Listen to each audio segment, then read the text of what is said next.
ඔව්. සැපයි කියලා දැනෙච්ච නිසා නේද? සැපයි කියලා දැනෙච්ච නිසා. ඒකම සැපයි කියලා දැනෙන්නේ? අල්ලගත්ත නිසා. බුදුරජාණන් වහන්සේ කියන්නේ මේ ලෝකේ සැපයි කියලාද දුකයි කියලා?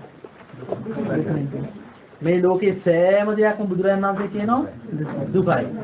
නමුත් මේ ලෝකෙ තුල ඉන්න මම බුදුරජාණන් වහන්සේ කියනවා ලෝකෙම දුකයි කියලා. හැබැයි මේ ලෝකයේ තුල මම කියනවා සැපයි කියලා. එහෙනම් ඒ ලෝකයේ තුල තුෂාර සමහර දේවල් මම දැන් සැපයි කියලා කියනවා. මට සැපයි කියලා දැනෙනවා. එහෙනම් මෙතන ප්‍රශ්නයක් තියෙනවා. මොකද්ද? බුදුරජාණන් වහන්සේ දුකයි කියලා කියන දේ මට සැපයි කියලා දැනෙන්නේ ඇයි? මට වැරදිච්ච නිසා. අවිද්‍යාව නිසා. මට ප්‍රඥාව නැති නිසා. තේරෙනවද? හරිද? එහෙනම් ඉස්සලාම ඔබ හිතන්න ඕනේ මොකද්ද? මගේ හිත ඇලුනා නම් අන්න මම ඇලුනා කියලා දැනගන්න. කලබල වෙන්න යන්න එපා. ඇලුනා කියලා දඟලන්න යන්න එපා. ඇලුනා කියලා විතර දැනගන්න. ඊට පස්සේ හිතන්න ඇයි මම ඇලුනේ? සැපයි කියලා හිතපු නිසා. ඇයි මම සැපයි කියලා හිතුවේ? බුදුරජාණන් වහන්සේ දුකයි කියලා කියන දේ මට සැපයි කියලා හිතුනේ මට ප්‍රඥාව නැති නිසා. එහෙනම් දැන් ඔබ මොකද කරන්නේ? ඔබේ හිත ඔබට මෙන්න මේ දේ සැපයි කියද්දී ඔබ හිතන විදිය අතහැරලා ඔබට අක්කාල බුදුරජාණන් වහන්සේගේ අවබෝධය ගැන මතු කරගන්නතොත් අන්න සද්ධාව කීරිය. ඔබට තේරෙනවද මම කියන්නේ? Tamante හිතන විදිය වැරදි. දැන් ඔබට සකස් වෙන්නේ තුෂාර පංච උපාදානස්කන්ධයද පංචස්කන්ධයද? සමහර වෙලාවට පංචස්කන්ධයක් සකස් වෙනවද? නෑ නේද? එන හැම වෙලාවෙම ඔබ පිළිගන්නවද කුසල් හිතක් ඇති වුණත් අකුසල් හිතක් ඇති වුණත් ඔබට සකස් වෙන්න ඕනේ පංචස්කන්ධ පංච උපාදානස්කන්ධයක්. හරිද? හැමෝම කියන්නේ උපාදානස්කන්ධයක්මයි. එහෙමනම් උපාදානස්කන්ධයක් නම් අපිට සකස් වෙන්නේ මයපුතේ අපි පිළිගන්න ඕනේ අපිට වැරදුනා. අපිට හිතන විදිය වැරදි. තේරුණාද? අපි හිතන විදිය වැරදි. එහෙනම් මම හිතන විදිය අතහරින්න ලොකු වීර්යයක් ඕනේ තමයි. මම හිතන විදිය මට හිතන විදිය අතහරිනවා කියන්නේ ඔබ මේ ගහන්නේ සක්කාය දිට්ඨිය. එහෙනම් පටන් ගත්ත තැනම ඔබ පටන් ගන්න මොකද? මම අතහරිනවා. ඒ විදිහට පිපෙනවනේ කියන්නේ. මම පුතේ අනේ ඔබට දැනේවා මේක විශ්වාසයෙන් අහගන්න. ඔබ මේක ගලපගත්තොත් ඔබට මේ මොහොතේ ඔබට ශ්‍රද්ධාව තියෙන්නේ. මෙච්චර කාලයක් ඔබ ශ්‍රද්ධාව කියලා හිතාගෙන හිටපු දේ නෙමෙයි මම මේ කියන්නේ. අපි ශ්‍රද්ධාව කියලා හිතාගෙන ඉතින් මොකද්ද? කාගෙන යනවා. ගිහිල්ලා අතන බලනවා, මෙතනද දුවනවා, මෙතන වාදී කරනවා, අතන විදිහට සලසනවා. ගාම්භීර පින්කම් කරනවා. හැබැයි ඒ සියල්ල ඔබට හේතු නම් අද මේ ටික අහගන්න. එනවා මේක. ඊට පස්සේ ඒක ක්‍රියාත්මක කරනවා. හැබැයි ඒක ප්‍රතික්ෂේප කරන්න කියලා නෙමෙයි මම මේ කියන්නේ. ඒ සියල්ල ඔබට උපකාර වුණා මෙතන එන්න. හැබැයි මෙතන ඉඳලා දැන් ඒකත් කරන්න මේකත් කරගන්න කියලා මම කියන්නේ. හරිද? අන්තවාදී වෙන්න නෙමෙයි. එහෙනම් දැන් Tamante හිතන විදිහ වැරදි කියලා තමන්ගේ කෝණයෙන් දැන් ලෝක දිහා බලන්න නැතුව ඔබ බුදුරජාණන් වහන්සේගේ කෝණයෙන් දැන් ලෝක දිහා බලන්න පටන් ගන්නවා. ඇයි? අහන්න ජානයි මම දන්නේ නැහැ. භගවා ජානයි භාගතුන් වහන්සේමයි දන්නේ කියන එක තරක් හැම වෙලාවෙම අපි ගල්ප ගන්නවා. හරිද? අනුසද්ධා. එතෙන්දි තමයි ඔබට ශ්‍රද්ධාවෙන් වෙන්න ඕනේ දේ සිද්ධ වෙන්නේ. මොකටද ඔබට ශ්‍රද්ධාව තියෙන්නේ? ලෝකේ ඉක්මවා යන්න. ඇයි මගේ ශාස්ත්‍රඥ වහන්සේ ලෝකේ ඉක්මවා ගියා නම් ඔබටයි මටයි තියෙන උරුමය මොකද්ද? උන්වහන්සේට ඔබ කොක්ක ගහගත්තා නම් මයි පුතේ ඔබට තියෙන උරුමය මොකද්ද? ලෝකෙන් විනාශ වීමේ උරුමයමයි. පැහැදිලිද? හරිද? එහෙමනම් ඔබ ඉතින් බලන් ඉඳලා ලෝභයක් සකස් වෙච්ච ඉවර අන්න මං ඇලුනා කියලා දකින්න. ඇයි මං ඇලුනේ? සැපයි කියලා හිතපු නිසා. මට සැපයි කියලා දැනෙන්නේ බුදුරයන් වහන්සේ මේක දුකයි කියලා කියපු දෙන්නේ හත් දෙයනේ මට මේ සැපයි කියලා දැනෙන්නේ කියලා මට හිතන විදිහ අතහරින්න බුදුරයන් වහන්සේ ඔබේ හිත තුලින් මතු කරගන්නේ මොහොතේම. එහෙනම් සැප වේදනාවට ඔබ ගහන්න ඕනේ මොකෙන්ද? දුක්ඛ සංඥාවෙන්. දුක්ඛ සංඥාව කියන්නේ මොකක්ද? භාගතුනාන්තගේ අවබෝධය. ඒ භාගතුනාන්ත කියන දුක්ඛෝ ලෝකෝ පටිච්චිතා. ලෝකේ දුක මත පිහිටියා. එහෙනම් ලෝකයේ තුල තියෙන ඕනම සකස් වීම ඒකාන්තයෙන්ම ඔබ පිළිගත්තත් නැතත් දුකක්මයි. ආස්වාදයක් තියෙනවා. නමුත් භාගතුනාන්ත කියනවා දුකයි. එහෙනම් ඒක අපි පිළිගන්න ඕනද නැද්ද? එහෙනම් අන්න ඒක පිළිගන්න. දැන් අර සැපයක් ගැනීම ගම එහෙනම් මොකද කරන්නේ? දඟලන්නේ ඒ මොහොතේ යක්ත තත්ත පජානාති මේ මොහොතේ ශනේ එතනදි මේකට ගහලා දානවා කොහොමද? සැප වේදනාවට ඔබ ගහනවා දුක්ඛ සංඥාය. හරිද? එතකොට මොකද උනේ? මට හිතෙන විදිහ අතහැරියා බුදුරජාණන් වහන්සේ මතක කරා. ඊට පස්සේ ඔබට සකස් වෙන ඕන ද්වේෂ නිමිත්ත. පටිච්චය. ඒවත් ගැටීම. හොඳද? පැහැදිලිද? හොඳයි. ද්වේෂ සිත අඳුන ගන්න පුළුවන්. ද්වේෂය කියන්නේ මොකද්ද? මොනතරම් ප්‍රවේද තියෙනවද මේ ද්වේෂය? එහෙනම් නොරුස්සන ස්වභාවයෙන් අර දාන තැන ඉඳලා නේද? දානේ එතනක් ද්වේෂයනේ. මෙහෙම ටක් ගාලා ගස්සලා අහක බලන්න කියන මොකක්ද තියෙන්නේ? ඒ ද්වේෂයේ ප්‍රවේද අඳුන ගන්න. බද්ධ වෛරයේ ක්‍රෝධයේ දක්වා යන්නේ මොකක්ද එහෙනම්? මේ ප්‍රවේද. එහෙනම් ඒ සියුම් ප්‍රවේද ඔබ දන්නා මොකක්ද? කුලසිංහ. ඒ සියුම් ප්‍රවේද ඔබ අඳුන ගන්න දක්ෂ වෙනවා. එහෙනම් හිත දිහා බලාගෙන ඉඳලා ඔබ ගැටුණාට පස්සේ ඔබ අන්න මම ගැටුණා කියලා දැනගන්න. හැබැයි ගැටුණා කියලා දඟලන්න යන්න ඕනේ නැහැ. මං ගැටුණා කියලා දැනගන්න. ඊට පස්සේ ඔබ යෝනිසෝ මානසිකාරය යන්නේ ඇති කරගන්න. මොකද්ද කිව්වේ? හිතිය යුතු ආකාරයට දැන් හිතනවා. මොකද්ද හිතිය යුතු ආකාරය? ඇයි මම ගැටුනේ? ඇයි අපි ගැටෙන්නේ? ඇයි ඔබට තරහක් එන්නේ? ඔබට ඕන විදිහට තාත්තා නැති නිසා නේද සමහර වෙලාවට. නැද්ද? එක්ක ඔබ නෑ තාත්තගෙන් නෙමෙයි මම උදාහරණයක් අම්මා එහෙම කියලා ගෙදර යන්නේ අම්මා හරි ඉතින් අහක බලාගත්ත උත්තර දෙන්න බෑනේ ඔබ අවංකවම ඔබ හිතලා බලන්න සනත් හිතලා බලන්න ඇයි අපි සාමාන්‍යයෙන් ගැටෙන්නේ අපිට ඕන විදිහට යම් දෙයක් හෝ යම් පුජ්‍යලයක් නැති නිසාමයි පුතේ හරිද වැරදිද එතකොට අපිට ඕන විදිහට මේ ලෝකේ යම් දේවල් යම් පුජ්‍යල අපි පවත්වන්න උත්සාහ කරනවා කියන්නේ මොකක්ද? ආත්ම සංඥා. නැද්ද? මට ඕන විදිහට මේ සියල්ල පවතිනවා කියලා අපි හිතනවා. එතන ආත්ම සංඥාව තියෙනවා. එහෙනම් ඔබේ හිතේ ද්වේෂය ආපු ගමන් ඔබ මොකද කරන්න ඕන? මං ගැටුණා කියලා දැනගන්න මට හිතෙන විදිහ අතහැරලා ටක් ගාලා බුදුරජාණන් වහන්සේගේ අවබෝධය කරන්න ගන්න මොකද්ද? අනාත්මයි. ද්වේෂය ඇති වෙච්ච ගමන් මුදුසාර ඔබ හිතනවා මොකද්ද? මට ඕන විදිහට මේ ලෝකෙ කිසිම දෙයක් පවත්වන්න බෑ. ඒක තමයි ඇත්ත. අන්න නමුත් පවත්වන්න ගිය නිසානේ මට තරහන්නේ. අද දැන් ඔබ කියයි තරහ ගියානේ හාමුදුරනේ දැන් තරහ ගිය නිසා කර්මය සකස් වුණානේ කියලා.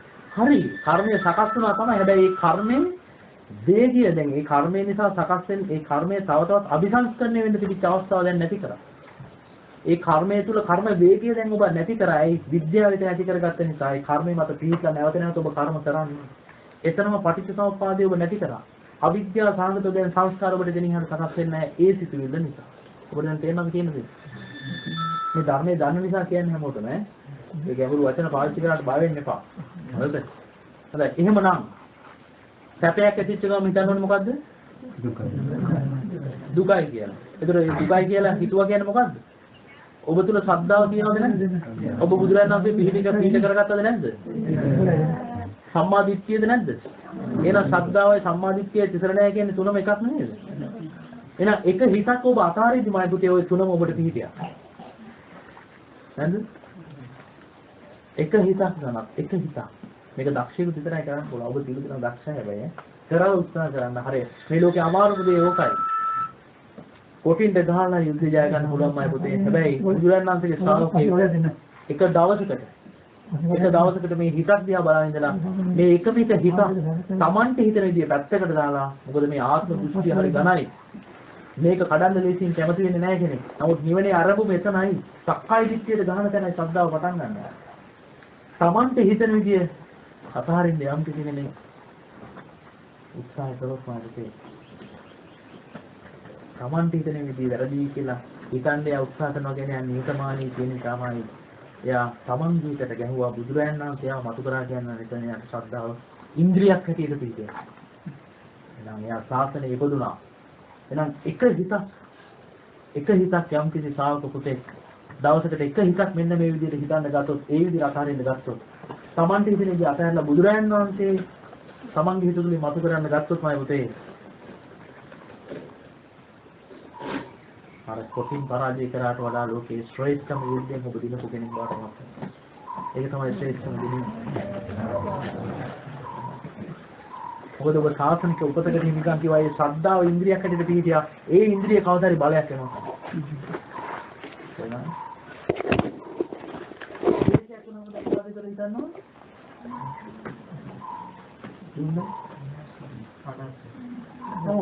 ඇයි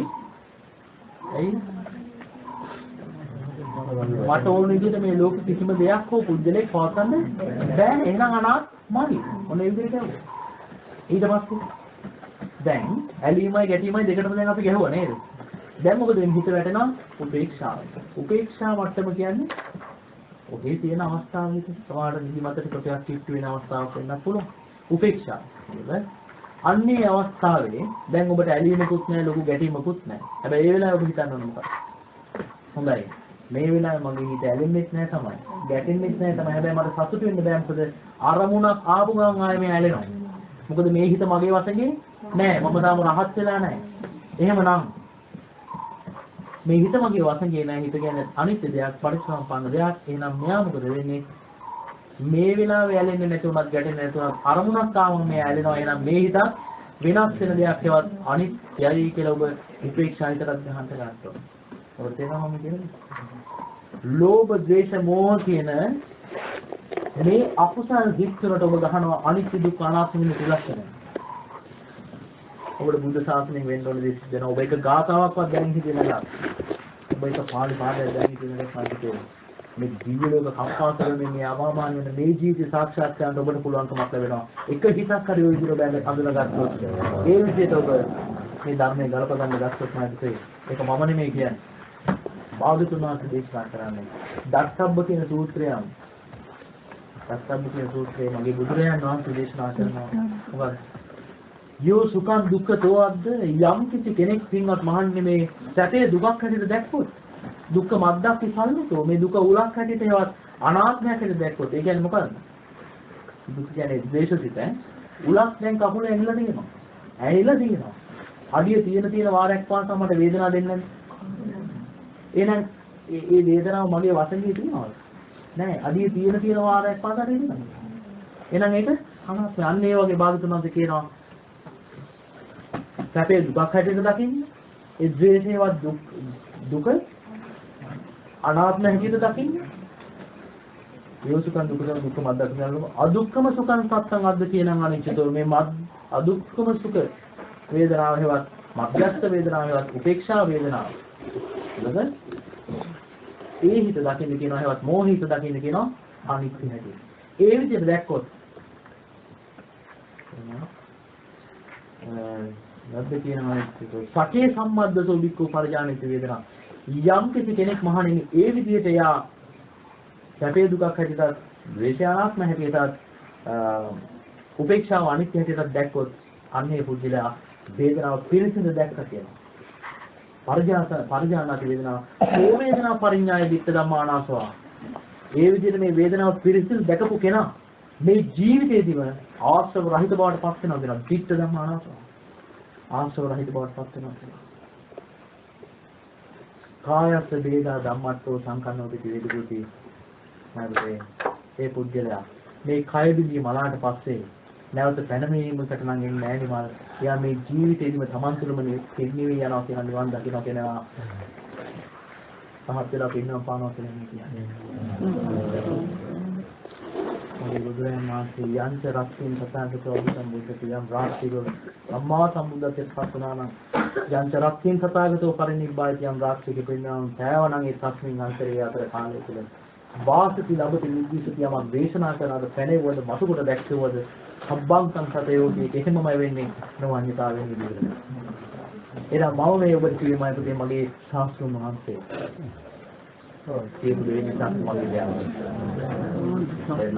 එහෙනම් මගේ බුදුරජාණන් වහන්සේ කියනවා නම් මේ සැපේ යම් කිසි කෙනෙක් දුකක් හැටියට දැක්කොත් ගලපගත්තොත් ද්වේෂය අනාත්ම හැටියට දැක්කොත් ගලපගත්තොත් උපේක්ෂාව අනිත්‍ය හැටියට දැක්කොත්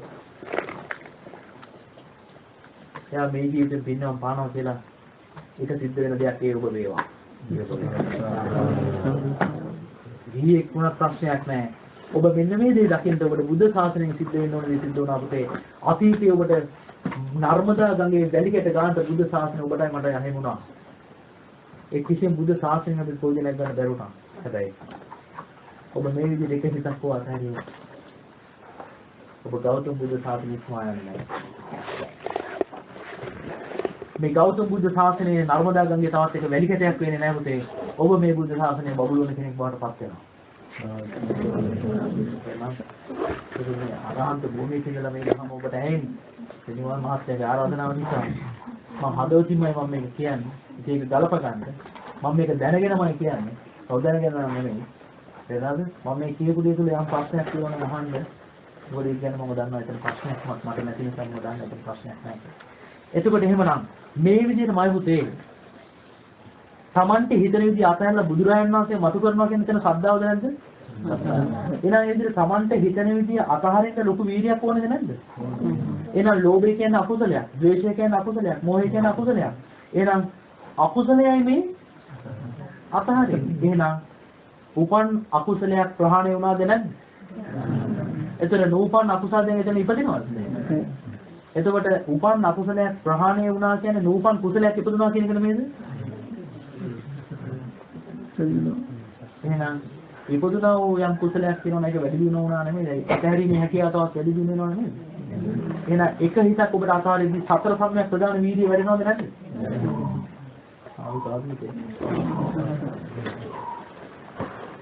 ශ්‍රද්ධා වීර්යය. එහෙනම් මෙන්න මේ විදිහට හිත දකිද්දී හිත මේ විදිහට අසාරින් ගත්තොත් ඔබට වීර්යය කියන දෙවෙනි ඉන්ද්‍රිය ධර්මයක් තියෙනවා. ශ්‍රද්ධා වීර්යය කියන මේ ඉන්ද්‍රිය ධර්ම දෙක නිසා මේ ලෝකයේ තියෙන ආස්තරමත් වූ අද්භූත වූ ගාම්භීර ධර්මතාවයක් ඔබ තුළ මතුවෙනවා තේ. අන්න එදාට ඔබ පරිණාමයට පත් වෙච්ච කෙනෙක් බවට පත් වෙනවා. ඔබ ජීවත් තරම් හිතේ නැතත්.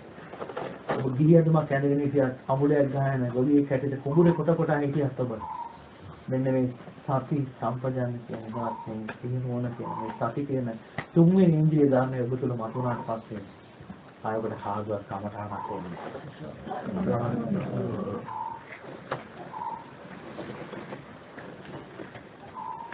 බුද්ධ ශාසනයේ විතරයි මම දුකේ. මේ ආශ්චර්යමත් වූ අద్భుත ධර්මතා තමයි අපිට දෙන්න පුළුවන්කමක් ලැබෙන්නේ. හැබැයි මතක තියාගන්න සිහිය කියන තුන්වෙනි ඉන්ද්‍රිය ඔබ නෙමෙයි. ඒක ඔබේ දෙයක් නෙමෙයි. හේතු දෙකක් නිසා සකස් වෙන්නේ. මොකද හේතු දෙක? ශ්‍රද්ධා වීර්යය. ශ්‍රද්ධා වීර්යය කියන හේතු දෙක නිසා සති කියන තුන්වෙනි ඉන්ද්‍රිය ධර්මයේ පහළ වෙන්නේ. එහෙනම් සති කියන ඉන්ද්‍රිය ධර්මය පටිච්චසමුප්පන්න දෙයක් අමතක කරන්න එපා. හේතුවක් නිසා සකස් වෙච්ච දෙයක්. එන්නද? හැබැයි මේ හේතුවක් නිසා සකස් වෙච්ච ඒ දේ අපිට සදාහටම මේ හේතුඵල වැඩපිළිවෙලෙන් නිදහස් වෙන්න හේතුවක් වෙනවා. එහෙනම් එහෙනම් මේ පටිච්චසමුප්පන්න ලෝකෙන් නිදහස් වෙන්න භාගතුන් වහන්සේ හෙළි කරන්නේ අපිට පටිච්චසමුප්පන්න ක්‍රමයක්මයි. ඒක හරියට අසුචි වලකින් ගොඩ එන්න අසුචි වලින් තනපු ඉනිමගක් තියෙනවා. එහෙනම් පැහැදිලිද? ඔබගේ පළවෙනි අඩිය නැගලා ඔබ හිතනවා නම් ඔබ ඉතර වුණා කියන ඔබ මොඩේ. ඇයි? ඔබ අල්ලගෙන ඉන්නේ තාම අසුචි ඉනිමගක්. ඔබ ඉන්නේ තාම වල තුල. ඒ ඉනිමගේ ඉහෙළම පෙත්ත නැගලා ඔබ හිතියත් ඔබ තාම ඉතර වෙලා නැත්නම් ඔබ ඉන්නේ අනතුරේ. තේරුණාද? ඔබ තාම ඔබ අසුචි ඉනිමගේ අසුචි ලිඳ තුලමයි ඉන්නේ. ඔබ වැටුණොත් තාම වැටෙන ලිඳටමයි. ඔබ ඉතර වුණාට පස්සේ තමයි ඉතර වුණා කියලා කියන්න පුළුවන්. එහෙනම් පින්වතුනි හොඳට මතක තියාගන්න. මේ සති කියන්නේ ඒ සුන්දර වූ ඉන්ද්‍රිය ධර්මය කියලා කියන්නේ සිහිය කියන ලාමක දේ නෙමෙයි මම කියන්නේ. සති කියන ආශ්චර්යමත් වූ ධර්මතාවය. ඒක හරියට අඹ ගහක් තියෙනවා. ඔය අඹ ගහේ කොතනකවත් පුතේ ගෙඩියක් හැංගිලා තිබිලා එළියට එනව නෙමෙයි අර අත්ෙන්. එහෙනම් කඳේ හැංගිලා තියෙන ගෙඩියක් එළියට එනව නෙමෙයි. යම් කිසි අර්ථක හේතු සකස් වෙනවා නම් එතනින් ගෙඩියක් එන්නේ එතන ගෙඩිය කියන ඵලය සකස් වෙනවා. නමුත් කොහොමද තිබිලාව නෙමෙයි. එහෙනම් සති කියන මේ අద్భుත ධර්මතාවය අපි තුල හැංගිලා නැහැ. ශ්‍රද්ධා වීර්යය කියන මේ ලෝකයේ තියෙන සුන්දරම කරුණු දෙකක් නිසා ඒ දෙක ගලප ගන්න ප්‍රමාණයට සාපේක්ෂව සති කියන ඒ අద్భుත ධර්මය ඔබ තුල මතුවෙද්දී මානතේ ඔබ වෙහෙස වෙන්න ඕනේ. අන්න එදාට තමයි බුදුරජාණන් වහන්සේ සමාධියේ වැඩිම වර්ණනා කරන්නේ සතිය. අත්දීපා විහෙරතිය තමන්ට තමන් දූපතක් කරගන්න කියලා භාගතුන් වහන්සේ දේශනා කරන්නේ වර්ණනා කරන්නේ සිහිය ගැනයි. මේ සිහිය කියන තැනට ඔබ ආවට පස්සේ හබරන කොලේට වතුර ටිකක් වැටෙනවම රැඳෙන්නේ නැති යම්සේ දන්නේ ආකාරයට ඔබට ලෝභ, ද්වේෂ, මෝහ කියන සිත් සකස් වෙද්දී සිහිය කියන ඒ අద్భుත ධර්මයේ පූර්වාංගම විඳලා එයා ඒක පිළිට කරනවා. මොකද කරන්නේ? පිළිට කරනවා කියන්නේ මොකක්ද? පෙරනවා. පෙරලා එයා මොකද කරන්නේ? අනිත්‍ය දුක් අනාත්ම ත්‍රිලක්ෂණය ඔබට මතු කරලා දෙනවා ඔබ කරන දෙයක්. ඒකයි මේ සිහිය සවත් සතිය කියන තුන්වෙනි ඉන්ද්‍රිය ධර්මයේ තියෙන ආස්තරමත් ස්වභාවය. දැන් ඔබ කරේ බලවත් ලෙස මහන්සියක් ගත්තා, ආයාසයක් ගත්තා, සකස් වෙන හිත් අඳුන ගන්න. තේරුණාද? අඳුනගෙන ඒ ප්‍රභේද අඳුනගෙන ඒව අසහරින්න ඔබ උත්සාහ කරා. ඒතර ශ්‍රද්ධා වීර්ය කියන දෙක ගැළපීලා ආවා. තේරුණාද? සතිය කියන දේ ඇති වුණාට පස්සේ ඔබ දඟලන්න ඕනේ නෑ. ඒක හරියට දැන් ෆැක්ටරියක් තියෙනවා. රෙදි මහාන නිමල් මහත්තයාගේ ෆැක්ටරිය මම ඊට උදාහරණයක් ගත්තා විතර තමයි. දැන් එතුමගේ ෆැක්ටරියේ ලයින් එකේ ඉන්න ළමේ කොච්චර මහන්සි වෙන්න ඕනද? ඒ කටයුත්ත කරන්නේ නේද? නමුත් දැන් නිමල් මහත්තයා එහෙම නැත්නම් මංජු මහත්තයා නැගේ හැටියට ඉන්නවා නම් එයා යන්න ඕනේ නැහැ ලයින් එකේ වැඩ කරන්න. එයාට අපි සියලු දෙනා මේ වැඩේ කරලා දෙනවා ප්‍රොඩක්ෂන් එක අරන් දෙනවද නැද්ද? අන්න ඒ වගේ අර ෆැක්ටරි මැනේජර් කෙනෙක් වගේ ඔබට මුකුත් කරන්න දෙයක් නැහැ. සිහිය කියන අద్భుත ධර්මය ඔබව සකලා දෙනවා කියලා. ඒවා ක්‍රියාසිතක් බවට සකස් වෙන්නේ නැහැ ඔබේ හිත නැවතිච්ච තැන. එහෙනම් අමතක කරන්න එපා. පොජ්ජංග පටන් ගන්න උතරින් සතිය කියන ආශ්චර්යවත් වූ ඒ ධර්මතාවයෙන් තමයි මේ බොජ්ජංගය පටන් ගන්න. ඒක එතන ඉඳලා තමයි ඔබ ජීවන කරා හැරෙන්නේ. ඒ හැරෙන්න බෝධි යන්නේ. ඒක අනේ ඔබ තේරලා එපා වෙලා දන්නේ නැහැ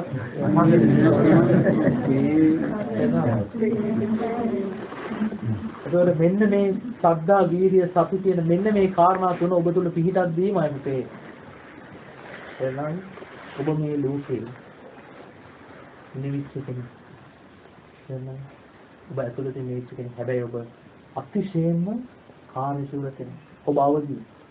ඔබට නිදිමතක් වෙන්නේ නැහැ. එහෙනම් ඔබට තරහක් යන්නේ නැහැ. ඊර්ෂ්‍යා ක්‍රෝධ ඇදෙන්නේ නැහැ. බලන්නකො බුද්ධ ශාසනයේ තියෙන ආශ්චර්යය. අරහත් භවෙන් මෙහා තියෙන අරහත් භවය අරහත් ඵලය දක්වා හික්මන සොඳුරු වැඩ පිළිවෙල පටන් ගන්න ඔබ නිවන. තේරෙනවද? එතන ඉඳලා තියෙන ආශ්‍රව ශේෂ කරන ක්‍රමවේදයක් විතරයි මේක ගහගෙන ඇයි මේක ඔබටයි මටයි තනියෙන් හටන් කරන්න පුළුවන් හටන් කරලා දිනන්න පුළුවන් යුද්ධයක් නෙමෙයි පුතේ. ඒ ඉන්ද්‍රිය ධර්ම බල ධර්ම බවට පණ ගන්නුනාට පස්සේ ඒ බල ධර්ම තමයි මේ යුද්ධයට මුහුණ දෙන්නේ ඔබ නෙමෙයි. පිළිගන්න වෙනවා. මේවා කවුරුත් ඉස්සාව කරන්නේ. වැඩක් නෑ ඔබ මම කියලා වැඩක් නෑ නේ. කවුරුද මම ටොයිලට් ගන්නේ?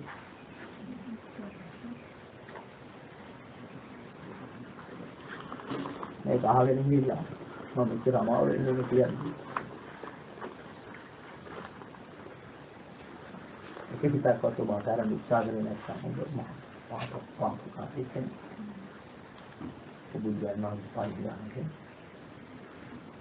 මේ ලෝකේ නවාසනාව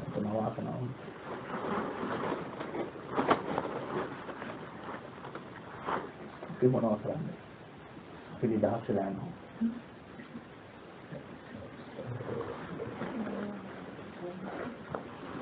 ඔබට විනාශ වීම අයිති දෙන හැබැයි ඔබ දන්නේ නැහැ. ඒ මොනවා කරන්නේ ඒක.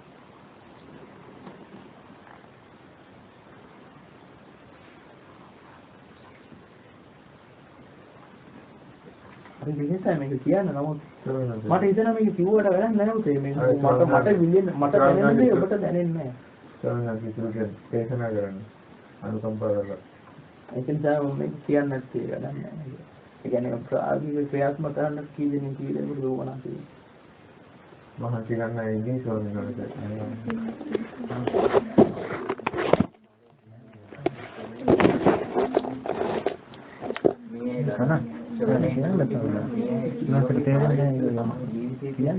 ඕපනයිගේ තියෙන ගුණේ සමාන කොහොමද කියන එක දන්නේ නැහැ. මේ වගේ මේ ගුණ මාත්‍යර හැම වෙලේම බොහොම කරුණාවක් තියෙන කෙනෙක් නේ. බලවත් හින්ද තමයි අදහස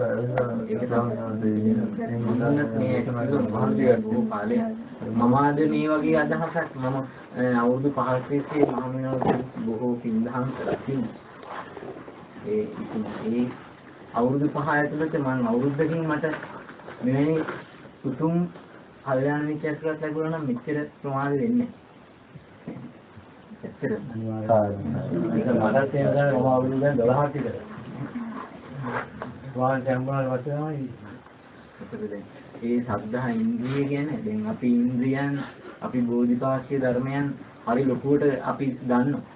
ඉතින් දැනගත්තට ඒක අපි මේ තැනකට ඇවිල්ලා මේ සත්‍යෝ මේ ඉන්න මේ ඉදුල් කන මේ විලව් මේ සත්‍යොත් මේ වගේ මේ දහේ දරාගෙන හිටපු අය ඔය. ඉතින් නමුත් අද එහෙම. ඒකද මේ පිරිස අනපේක්ෂිත ආවගමන නෙමෙයි. මානසික මෙතෙන් දාලා යන්නේ මේකට පිටාම. ඒක නිසා උන්වහන්සේ අනුකම්පාවෙන් මහා ශ්‍රමණයන්ට කියන දෙයක් මේ කියන්නේ. ඉතින් ඒකයි උන්වහන්සේ ඒක කොහොම වැටහිද කියන අනුකම්පාවක් ඇති වෙන නමුත් ඒ අනුකම්පාව හැමෝටම කවදා හරි දැනෙන්නේ.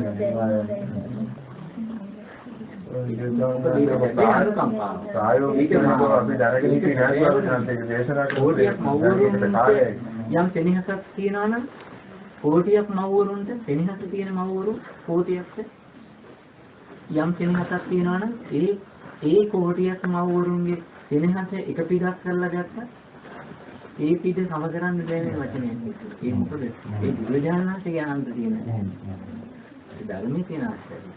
ඉතින් ඒ කරුණාව මට පැහැදිලි නැද්ද කියපොත්? පැහැදිලි නැද්ද? රහතුන් වැඩි ඉඳලා ඉතින් ඒ රහතුන්ට එහෙම ඇති වෙන්නේ. නමුත් ඒ වගේ ප්‍රයෝජන ගත්තාය නොගත් අය අද අපි දකින්නවනේ. නමුත් දැන් අද ඒ ධර්මයේ තාම මේ තැනක ඇහෙනකොට ඒක සවන් දීලා ඒක පිටින් මේ සා භයානක මේ සතර පායක් මේකත් මේ Tamanට ප්‍රායෝගිකව මේ විඳින්න තියෙන දෙයක් කියලා හිතලා මේ අවධානය යොමු කරගත්තොත් මේ අවස්ථාව බොහෝ මොකද මේ හැම දෙයක්ම තුළ ඒකේ තරම් මේකක් නෙමෙයි මේ කියන සංස මේ ජීවිතේ මේ ගාම්භීර බුදු ශාසනය අපි කියලා දෙනා සත්‍ය වෙන්න පුළුවන් සම්දිස්තික ධර්මයක් ගැන මම කියන්නේ. ඒක මම ඉඳලා කියන්නේ. අවසරයි දෙන්නේ උතේ මට මේ ධර්ම පීඩියත් එක පැත්තකින් අනිත් පැත්තෙන් මේ අහිංසක මේක දන්නේ නැති නිසා මේක අහිමි කරගන්න ගැන හිතලා හිටියමයි. මේ කියන්න බෑ. අවසරයි තමයි. දැන් මේ කියවෙන්නේ මේ බුද්ධ වචනේ කියවෙන්නේ අර සාරිපුත්ත මහරහතන් වහන්සේට මේ අනේ පිළිසිරිතුමා අවසාන මොහොතේ ඉල්ලීමක් කරා මතකයි. ඒ සියලු දෙනාම ධර්මයේ කියලා තියෙනවා. ඇයි ස්වාමීනි මේ දිවි වස්ත්‍ර අඳින අයටත් මේ ධර්මයේ වැටෙනවා මේ ගාම්භීර ධර්මයේ කියන්නේ. ඒක නිසා මේ ගාම්භීර ධර්මයේ මේ අද මේ කතාවත දරාගත්තට මේ හැමෝම කතාවක් දරාගෙන හිටපු අය. නැත්තම් මේ තැනක දානයක් දෙන්න තියා මේ දැන් මං අර කිව්වේ මේ සතර පායින් මේ රිලා අම්මෙක් රිලා දරුවෙක් දැන් අද මෙතෙන්ට එන්නේ මේවා දරාගෙන මේ වගේ ඉඳලා වැරදිච්ච අය. නමුත් අපි ඒවා කියලා දැන් අපිට මේ ලැබෙන අවස්ථාව ඒ ලැබෙන අවස්ථාවේ උපරිම මේ වස්ත්‍රයේ පස්සේ යනවා. ඉතින් මේ අනුකම්පාව අන්නේ ඒකයි ඒක. ඉහි වස්ත්‍රවලට මේ බුදුරජාණන් වහන්සේ පහළ වුණේ ඒ සියලු දෙනා හරිනේ. ඒ අයිති කියන වචන මේක ඒ කියනවා පිළිගන්නවා. ඒක තමයි. මොකද ඒක සැබෑම ගත්තොත් ඒක ලාභය. මොකද මේක මගේ වචන නෙමෙයි. එහෙම.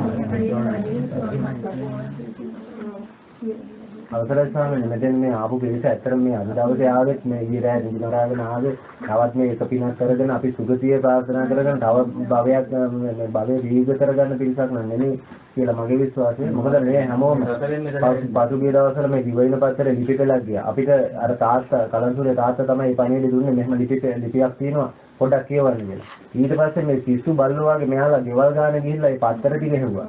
ඊට පස්සේ දැන් මමත් ගිහිල්ලා දිවයින කාර්යාලයෙන් මේ පත්තර ටික දෙනවා ෆොටෝකෝපි කරා කට්ටියට බෙදුවා. එතකොට මේ අමෘතය ලැබුණා හා සමානව ඒ හැමෝම සතුටු වුණා. මොකද එතන පිරිසුදු මේ සද්ධර්මයේ ඒ ලිපි පෙළ තුල අඩංගු වෙලා තියෙනවා. ඒ වගේම තමයි මේ කොහේ හරි උතුම් ස්වාමීන් වහන්සේ නමක් උතුම් ශ්‍රී සද්ධර්මයේ දේශනා කළොත් ඒක කවුරු හරි මේ එක්කෙනෙක් ඇහුවොත් එයා ඇවිල්ලා කියනවා මෙන්න මෙතන අහවල් දැනදී අහවල් ස්වාමීන් වහන්සේගෙන් අපිට මේ වගේ දේශනාවක් අහන්න ලැබුණා කියලා. ඒ විදිහටම අපිට පින්වත් අරිඥාන ස්වාමීන් වහන්සේගේ ඒ දේශනා ශ්‍රවණය කරන්න අවස්ථාව ලැබුණා. ඊට පස්සේ අපි මේ පිරිසත් එක්ක සම්බන්ධ කරා.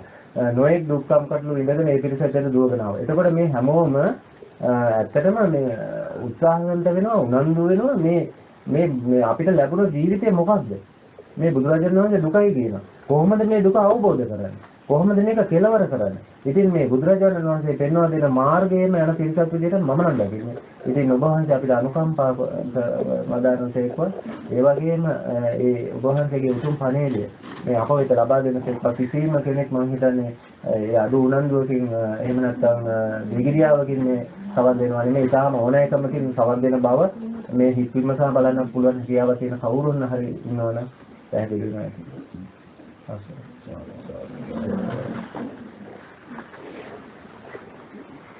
මේ ඉස්සෙල්ලා අවතාරවල තේරෙනවා.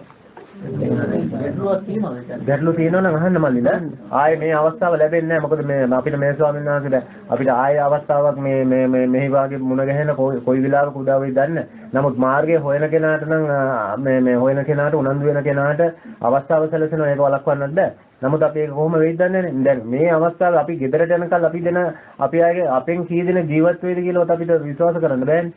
ඒ වගේම අපේ ජීවිතේ කොයි වෙලාවද මොහොතක් මේ විශ්වාස නැති ජීවිතයක් තියෙනවා. මේ අවස්ථාවේ අපි ගන්න පුළුවන් උපරිම දේ මෙතනදී ලබා ගන්න ඕනේ. එතෙන්ට ආත්මార్థකාමී වෙන්න ඕනේ. නමුත් ඒ ආත්මార్థකාමී වෙන්නේ මේ බඩ වඩා ගන්න නෙමෙයි. මේ ලෞකික වශයෙන් අපිට මොනවාරි සැපයක් විඳින්න නෙමෙයි. අපි මේ භව ගමන කෙලවර කරගැනීමේ අදිස්ථානේ මේ හැමෝටම තියෙනවා. නමුත් කරගන්නේ කොහොමද කියලා දන්නේ නැහැ. දන්න උත්තමයන් වහන්සේ නමක් අපිට මුණ ගැහුණ වෙලාවේ ඒක පැහැදිලි කරලා දෙන්න හැකියාව තියෙන දක්ෂතාවය තියෙන උතුම් ස්වාමීන් වහන්සේ නමක් අපිට මුණ ගැහෙන වෙලාවේ අපි අතාරින්නේ නැහැ. ඒත් ආත්මාර්ථකාමීවමයි.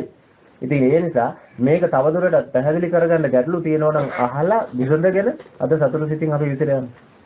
අහන්න ප්‍රශ්න තියෙනවා නම් අහන්න. ඒකට දැන් මම ප්‍රකාශ කරේ ඉන්ද්‍රිය ධර්ම වල සද්ධා වීර්යය කියන දෙක නිසා තමයි සතිය කියන දේ උපදින්නේ.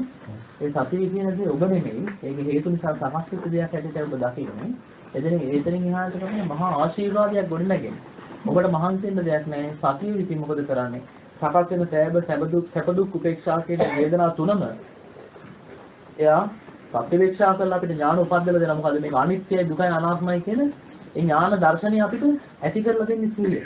ඒක නිසා එතනින් එහාට මොකද වෙන්නේ? අවිද්‍යාව පත්‍ය සංඛාරා කියන දැනම ලොක් වෙනවා දැන්. ඇයි එතන අවිද්‍යාව දැන් එතන සකස් වෙන්නේ නැහැ. කෙලින්ම ධර්මතාවයක් හැටියට දැන් හිතේ ධර්මතාවයක් හැටියට මොකද වෙලා තියෙන්නේ? විද්‍යාව දැන් පහළ වෙනින් ෆ්ලෑෂ් ලයිට් එකක් වගේ තාම රාගසිත ඇති වෙනවා. ඒක ඇතුළතින්ම නිමිලා යනවා. ඒක හරියට මොනවද කියන්නේ? ගායනයක් කියනවා. කල්බාලයක් අරගෙන අපි මෙහෙම එකට ගහද්දී එක පාරට චූටි ගිනි පුළඟුවක් එනවනේ. හැබැයි ගුරු පුළඟුව හරි අසරණයි සුද. මොකද ඒ ගිනි පුළඟුව ඒ ශ්‍රේණියම නැති වෙලා යනවා. නමුත් අපි මීට කලින් මොකද කරේ? පෙට්‍රල් දාගෙන පුළුන් තියාගෙන අපි ලෑස්තිලා හිටියා ඒ පොඩි ස්පාක් එක ටක් ගාලා ගන්න. ඒක නිසා ඒක මහා ගින්නක් බවට පස් වෙලා අපි දවල ගියා. අපි පිටිලා ගියා. ලෝභ ගින්නෙත් එහෙමයි, ද්වේෂ ගින්නෙත් එහෙමයි. නේද? එතකොට මම හිතේ දැනුත් මොකද වෙන්නේ? අර චූටි ස්පාක් එක තියෙන හැබැයි දැන් අර පෙට්‍රල් නැහැ. අනේ සමානලි ස්පාක් කියන වචනේ බයතා කරා. අර මේ ගිනි පුළඟුව තියෙනවා. හැබැයි දැන් එතන මහා ගින්නකට අවශ්‍ය පරිසරය නැහැ. ඒක නිසා මොකද වෙන්නේ? ඒ ගින්න එතනම ඉඳලා අන්නේ වගේ ඔබ ඇතුලෙන් දකිනවා. ලෝකසිත සකස් වෙනවා දකිනවා. ඒක සිහිය විසින් මේක අනිත්‍යයි කියලා කෙලින්ම ගහලා ඔබට මතු කරලා දෙන මේ සුන්දර දේව වස්තු වෙනවා ඔබට. ඒක බුද්ධ ශාසනය විතරයි. ශාවක පුතේකට දුවේකට ලැබෙන ආශ්චර්යමත් සුන්දරවන්ත යන් ඉවරට ගිහින් පටන් ගන්න එක නිකලක් බුද්ධංග ධර්මයකට එනේ. සද්දා වීර්ය සති කියන මේ ඉන්ද්‍රිය ධර්ම තුන ඊට පස්සේ මොකද වෙන්නේ? ඒ තුන හේතුවක් වෙලා සමාධි කියන ඒ සුන්දර වූ ධර්මතාවය දැන් ඔබ අත්විඳින්න ගන්න. ඒතර අපි ඔබ සියලු දෙනා මොකද කරන්නේ?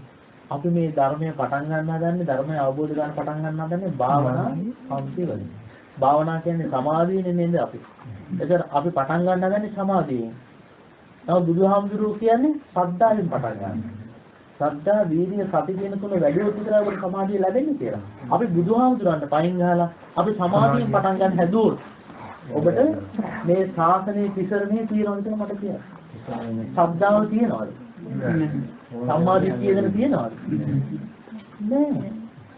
එහෙනම් බාහිරුණාන්ගේ කියපු පිළිවෙලට ඔබ යන්න ඕනේ. මේක අනුකුබ්බ කිරියා. ඒ ක්‍රමවේදයට යන්න ඕනේ තාත්. එහෙම නැත්නම් අපිට ඕන තැන මේක පටන් ගන්නකොට මේක වැඩෙන්නේ නෑ. එහෙමනම් ශ්‍රද්ධා, වීර්ය, සති කියන මේ සුන්දර වූ ඉන්ද්‍රිය ධර්ම ඔබට පිහිටද්දි මම පුතේ ඔබ තුලින් සමාධිය සකස් වෙනවා. මොකද මේ හිතට පුළුවන්කමක් නෑ දැන් තවදුරටත් ඔබ මේ කාම ලෝකේ පරිසරන් රක්තිය අදු ගන්න. ඇයි සති කියන ඉන්ද්‍රිය ධර්මයේ දැන් පිහිට වෙලා පට ගාලා සකස් වෙන සෑම ගිනි පුළඟකටම දැන් ඒක එයා ඇටැක් කරනවා. ඊට කලින් අපිට සමහර ඒවා මිස් වෙනවා.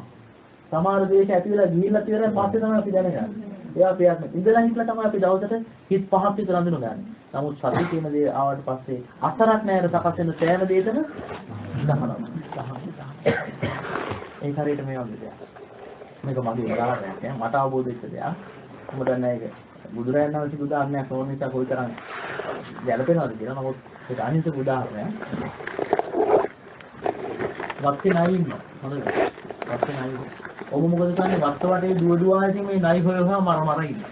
ඒක වෙහෙසක් නේද? ඒක වෙහෙසක්. ඊට පස්සේ ඔබ හිතන්න ගන්නවා මේ නයි ඉන්නේ කොහෙන්ද කියලා බලන්න. අන්න හුඹහ අඳුන ගන්න. ඔබ ඊට පස්සේ හුඹහ කටගාවට ගිහිල්ලා එනේන නයව ගහනවා. ගහලා මරනවා. එතනයි වත්ත වටේ දුවන්න ඕනේ. එතන මම කියන්නේ. ඒක පොඩි සංකේතයක් තියෙනවා නේ වත්ත වටේ දුවන්න ඕනේ නැහැ අසහනයක් නැහැ. මෙතනින් උඹෙන් එළියට එන නායක තමයි වත්ත කොහෙද යන්නේ. එහෙනම් දැන් ඔබ හොඳ හොඹ හඳුනා ගත්තට පස්සේ එනේන නායට එතනදිම ගහනවා. හරිද? අන්න ඒ වගේ දෙයක් මම මේ කියන්නේ නේ. හරිද? සිහියෙන් වෙන්නේ එහෙම දෙයක්. ඊට පස්සේ ඔබ දකිනවා මේ මේකත් වෙන්නේ. ඇයි? මුන් එනේක ඉවරයක් නැහැ. එහෙනම් මුන්ට ගහන එක වෙහසක් කියලා ඔබ දකිද්දි මොකද වෙන්නේ? ඊට පස්සේ ඔබ හාරනවා.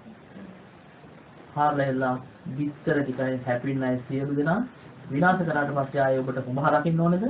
වස්තවට දුවන්න ඕනේද? නෑ. එහෙනම් අන්න ඒ වගේ පුතේ ඉස්සෙල්ලා ඔබ මේ හිත් වලට ගගා යන්න. එතකොට මොකද වෙන්නේ? ශ්‍රද්ධා, වීර්යය කියන දෙක ඇති වෙනවා. මාව අතහැරලා බුදුහාමුදුරුවෝ මතු කරද්දි වැඩි කල් යන්නේ ඔබ සෝවාන් වෙනවා.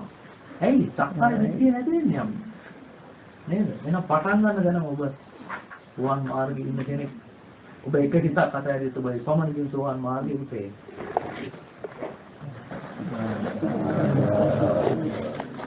හැබැයි ඒක නොකරන තාක්කල් ඔබ සෝවාන් මාර්ගයේ සෝවාන් මාර්ගයේ ඉන්න කෙනා ගැන මගේ බුදුරජාණන් කියනවා ඔබ එක හිතක් ඒ විදිහ ශ්‍රද්ධාවෙන් අතහැරියොත් ඔබ ගැන බුදුහාමුදුරුවෝ කියනවා මගේ බුදුරජාණන් වහන්සේ කියනවා යම් හේකින් මේ ලෝක විනාශ වෙන්න තියෙනවා මගේ ශ්‍රාවක බුදුහා සෝවාන් වෙන කෙනෙක් වෙන්නේ. ඒ ඔබ ගැන කියන්නේ. එහෙම තාපනියන් ප්‍රයෝජන ගන්න නැත්නම් මොකටද අපි ඉන්නේ? ශ්‍රද්ධා, වීර්ය, සති කියන ඉන්ද්‍රිය ධර්ම නිසා පුතේ හේතු නිසා සමාධි කියන ඵලය සකස් වෙනවා. ඒක ඔබේ දෙයක් නෙමෙයි. ඒක ඔබ ලබාගත් දෙයක් නෙමෙයි. ඔබට ලැබිච්ච දෙයක්. ඒක තමයි සම්මා සමාධිය. ඒක ආලාර කාලම් විතර ගන්න පුතේ සමාධිය වෙනවා. ඒ සම්මා සමාධිය. ඒක සම්මා සමාධිය කියන්නේ සම්මා දිට්ඨි, සම්මා සති, සම්මා වායාම කියන මේ තුනෙන්ම අනුග්‍රහ ලැබෙන නිසා ඒක සම්මා සමාධිය කියන්නේ. ඇයි? ඒ සමාධිය හැම වෙලාවෙම බුද්ධ ශාසනයක් තුල සම්මා දිට්ඨිය පදනම් වෙලාම ඒක ඇතුලේ මොකක්ද සම්මා දිට්ඨිය? මට නොතේරෙන දේ බුදුරජාණන් වහන්සේට වැටහෙන දේ මොකද්ද? ලෝකේ දුකයි කියන දැන ඉඳගෙන ඔබ මේ හිත අතහැර යද්දි මම හිතේ මේ හිතට පුළුවන්කමක් නැහැ දැන් තවදුරටත් ඔබ රවට්ටන්න මේ කාම ලෝකෙ තුල. මේ හිතට වෙන කරන්න දෙයක් නැහැ. ඊට පස්සේ ඊගාව ස්ටේජ් එකට නගිනවා. එතනදී ඔබ වල්ලන්නේ කාම ලෝකයේ අතහැරෙන හිත ඊට පස්සේ පිහිටන්නේ ස්වභාවයෙන්ම රූප ලෝකේවත් සමානයි. ඒක ඔබ ලබා ගන්න දෙයක් නෙමෙයි ඔබ ලැබෙන දෙයක්. සමාධිය පස්සේ කන්නන්න එපා. හිත අතහැර යද්දී ඔබට ඒක ලැබෙනවා. ඒක සිද්ධ වෙන දෙයක්. ඒක අත්‍යවශ්‍යයි. ඊට පස්සේ ශ්‍රද්ධා, වීර්ය, සති, සමාධි කියන මේ ඉන්ද්‍රිය ධර්මයි ඔබට සකස් වුණාට පස්සේමයි තේරෙන්නේ. මේ සමාධිය සම්මාදිට්ඨියෙන් යුක්තව ඔබ පටන් ගත්ත නිසා හිත අතහැර යද්දී ඔබට ලැබිච්ච දෙයක් නිසා ඔබ සමාධියක් දකින්නේ මොකද්ද? මේක පළවෙනි ධ්‍යානෙ දෙවෙනි ධ්‍යානෙ කියලා ඔබ දඟලන්නේ නැහැ හිතක් දෙයක් නැහැ. ඔබ ඒකටත් ගන්නවා ඒ පොල්ලේම මොකද්ද? මේකත් තිබයි. සමාධිය දුකක් නැහැ එතන සැකයි. තේරුණාද? නමුත් සම්මාදිට්ඨිය මෙතන පදනම් වෙලානේ ඔබ මෙතන ආන්නේ. ඒතකොට ලෝකේ දුකයි කියලා දැක හිත අතහැර නෑ. අතාරින හිත තුල තමයි ඔබට දැන් සමාධිය හිත සකස් වෙන්නේ. ඒක හිත තුලින් ඔබ අත්විඳින දෙයක් සමාධිය කියලා කියන්නේ. එන්නද? එතකොට ඒ සමාධිය ඔබට දුකක් නෑ තමයි. හැබැයි මේ වෙනකොට ශ්‍රද්ධාව බලයක් බවට ඔබ පත් කරලා ඔබට කියනවා මේ ලාමක වූ සංකාතමීය සැපේ අසායර ගන්න බැරුව කාම ලෝකෙ ඉක්මවා යන්න බැරුව මෙච්චර කාලයක් ඉන්නේ හිර වෙලා ඉන්න අපිමයි පුතේ අර ගාම්භීර සැපේ අත්විඳින්නේ. අර මෙච්චර කාලයක් ශ්‍රද්ධා කියන ඉන්ද්‍රිය ධර්මය දැන් බල ධර්මයක් බවට පත් වෙලා ඔබට කියනවා මේක අනිත්‍යයි. මේක දුකයි. සමාධිය ඌරගේ මාළු ඌරගේ ඇඟේ තියලා කපනවා වගේ සමාධිය තුල පංච උපාදානස්කන්ධය දකින්න පුළුවන් ප්‍රඥාවක් කියන ප්‍රඥාවක් ඔබට ඇති වෙනවා. ඒක ධර්මයක්, ඒක ධර්මතාවයක්. ඒක ඔබ කරන්න ඕන කියන්නේ සම්මා දිට්ඨිය නිසා ඔබට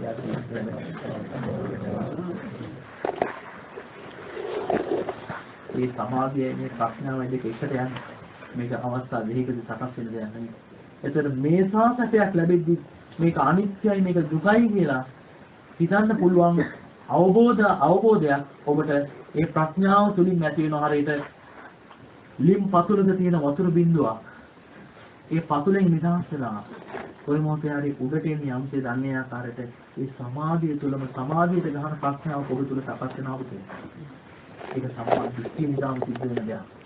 හැබැයි ආලාන කාලා මුද්දකරම් පුත්‍රට ඕවා තිබුණේ නැහැ. අෂ්ට සමාපatti තිබුණත් සම්මා දිට්ඨියෙන් යුක්ත සමාධියක් නොවන නිසා ඒගොල්ලන්ට ඒක සම්මා සමාධි නොවන නිසා සමාධිය ප්‍රත්‍යක්ෂා කරන්න ඒකට ඥානයක් ඉපදුනේ නැහැ. සමාධිය අතහරින්න ගන්න පුළුවන් කමක් තිබුණේ නැහැ. ඒක සපයි කියන එක හිතේ වුණා. ඒ කාර්යයට මේ වගේ දෙයක්.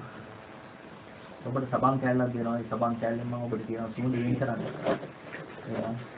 ඔබ ගොඩාක් උත්සාහ කරනවා සබන් කැල්ල කුඩු කුඩු චූටි කැලි වලට කඩලා අතිශයම සියුම් පරමාණු තත්ත්වයට කඩලා ඒත් ඔබ බලන්න මේක සුවඳ වෙන් කරන්න බෑ. ඒ සා සියුම් කැලි උනත් මොනවද තියෙන්නේ? සුවඳ තියෙනවා. නෑ.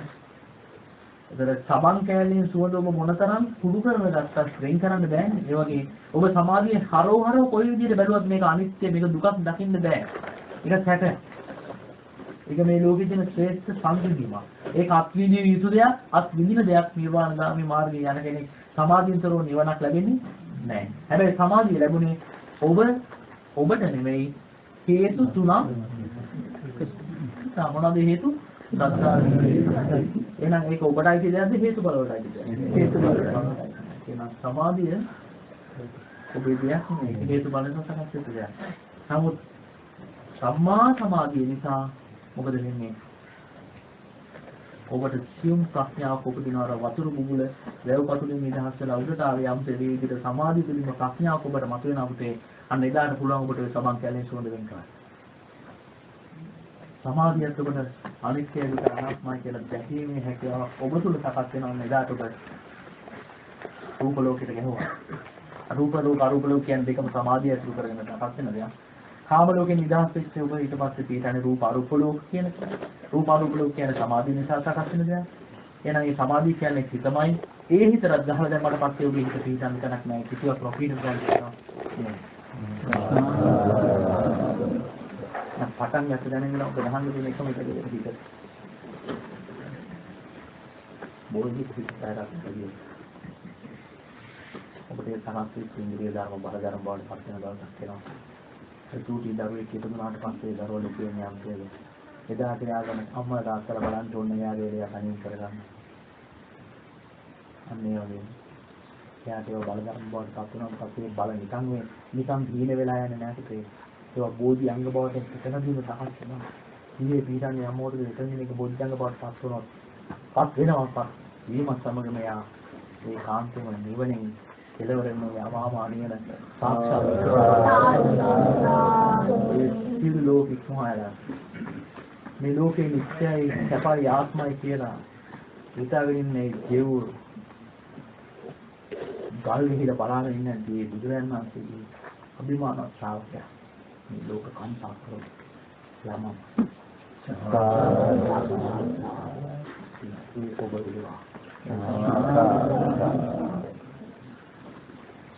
බුදුරජාණන් වහන්සේ කිව්වේ නම් මොකද්ද? අපේ දුකක් හැටියට දකින්නේ. දුක නැතිද දකින්නේ. උපේක්ෂා වේදනාව අනිත්‍ය දකින්නේ මේ අනිත්‍ය දුක අනාත්ම කියන ත්‍රිලක්ෂණ ඔබ හිත තුළ දැක්කම ඔබ හිතට කල යුතු දේ කරා පොළොවේ නෑ.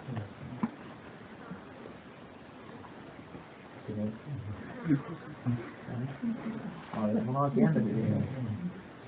ඒවා ඉතින් මේ විදිහට මට සියුම් සංවේගයක් ඇති වුණා මේ ඊටමතර මට ඇති වුණා මේ ඉන්න කේස් මොනතරම් වාසනාවන්තද කියලා දැන් මේ මොහොතේ අර අපි උතුම් සබ්‍රහ්මචාරින් වහන්සේනමක් කර ජර්මනියේ සංකේතය උත්සාහ කරා කවුරුත් උන්වහන්සේ සතුටුයි කනගත්තා. නමුත් අපි සතුටුයි. අපි වෙනම සතුටින් කතා කරන්නේ. නමුත් උන්වහන්සේ මේ සිංහල ව්‍යවහාරයේ තේරිලා මෙතන වාඩිලා හිටියන උන්වහන්සේ දවස් 7ක් එක දිගට සමාජයේ වඩුණු හන්දේ භාවනා කරා. ආහාරත් අතහැරලා. ඉතින් ඒ ස්වාමීන් වහන්සේට නොලැබෙන වාසනාවක් මෙතන ඉන්න මේ සියලු දෙනාට දැන් තියෙනවා. මොකද මට මේ දැන් කියපු දේ මට ඒ විදිහට කියන්නේ ඉංග්‍රීසි දැනුම නැහැ. දැනුම කියන්නේ තමයි ඒක ගැළපෙන මෙයාගේ පිනද දන්නේ නැහැ. ඒ තරම් මේ ලස්සනට මේ අවස්ථාවක් නේ. ඉතින් ඒ ස්වාමීන් වහන්සේ අදහස් නමුත් එතකොට මේ සිංහල බෞද්ධයි සිංහල කියන කෙනාට ඒ සමන්ත මේ සියුම් තමා පොඩි කාලේ නම් මේ ඉගෙනගත්ත විවාහයේ සමන්ත මේ ගැලපුණා මනුස්ස හදවතට ආයේ මොකද සාස්ත්‍රුණාන්සේ යන අවස්ථාවවලදී යම් දේශනාවක් කරලා මේ කියනවා සිංහල මහන්නේ මේ ඉස්සරහ තියෙන සාල්ගස්තිකට මේක බොහෝ ප්‍රයෝජනවත් මොන කරුණාවද මේක දැනගන්න. සාරාංශික කල්පලක්ෂය අනන්ත විශ්වය. සත්‍යයි.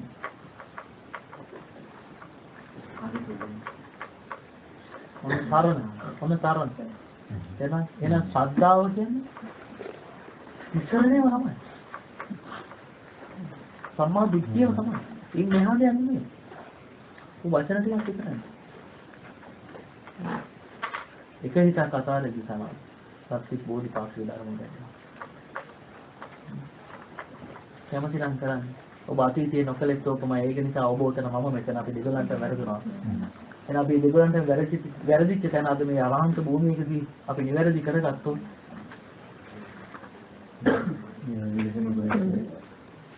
අපි මැරෙන්නේ නැහැ විතේ පිටට. අපි පිටට මැරෙන්නේ. භාගතුන් වහන්සේ කියනවා නම් මේ සෝවාන් මගේ සෝවාන් මාර්ගයෙන් මගේ ලෝක විනාශය යම් වෙකින් වෙන්න තියෙනවා නම් ඒ ලෝක විනාශය පවා වෙනවා කියලා ඒ සාංග පුතා සෝවාන් වෙනවා. එහෙනම් බලන්නකො මොන ප්‍රාතිහාරයක් පාන්න පුළුවන්ද මේ හිත් දෙකක් අතහරින්න බුදුරජාණන් හිත් දෙකක් අතහැරුණු බුදුරජාණන්ගේ සාංග පුතේකට ප්‍රාතිහාරයක් පාන්න පුළුවන්. මේ ලෝකයක් විනාශ කරන්න දැන් හිතන්නකො මහා මේ ග්‍රහ ලෝකයක් කඩාගෙන වැටෙනවා කියන්නේ. ඊගා මොහොතේ මුළු ලෝකෙ විනාශ වෙනවා. හැබැයි මෙයා සෝවාන් වෙන මේක වෙන්නේ නැහැ.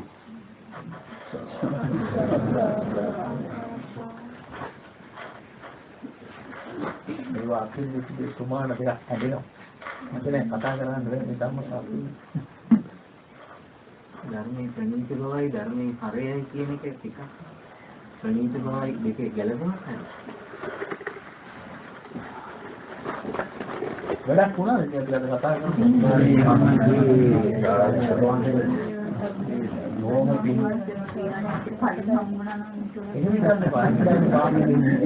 ඔබලට පොතේ ඒ පින්වත් ස්වාමීන් වහන්සේලාගේ ඇසුර නිසා ඒ පන්නරේ ලැබුණු නිසා ටිකෙන් ටික කුසල එක්කව වෙලා නුවණ මෝරපු නිසා මේ ගාම්භීර ධර්මයේ මේ විදිහට දේශේ තියෙනවා. ඒ ඇසුර තිබුණ නැත්නම් එනවානේ මෙහෙම තේරෙන්නේ නැහැ. හැබැයි මේ අදෝකින් කියපු දෙයක් ඉතින් අපලගේ හදවත් කරතම දැනෙන්නේ මේක තවත් එක බලක් කියලා හිතන්න එපා. ඒ බලප ගන්න අපේ ප්‍රායෝගික වෙනවා. ඒකත් වෙනවා සිදුලේ කාටවත් තේන්නේ නැහැ. ඒක ලෝකේ කාටවත් මොනවද ඔබත්